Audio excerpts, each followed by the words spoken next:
નાગદાદાને કીધું તને ભાઈડા ભેટ્યા હોય કોની સામો હાલ છો તને ખબર છે?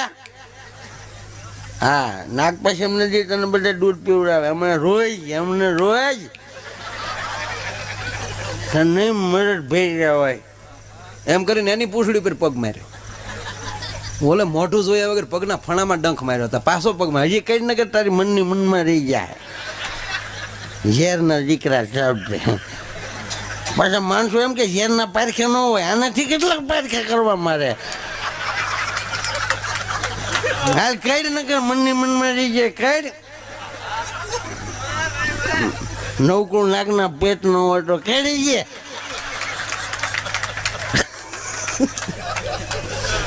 નાગદાદો હાથની વાર કર્યો, જેટલી તાકાત હતી ભેગી કરીને હાથમાં ડંખ માર્યો,